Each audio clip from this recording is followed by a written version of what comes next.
My name is Marquense Dracus from San Roque, San Rafael, Bulacan, and I demonstrate how to prepare plate in the restaurant.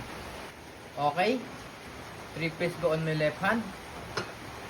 First plate in the thumb. And second plate near in the waist. And third plate in sitting right over the top.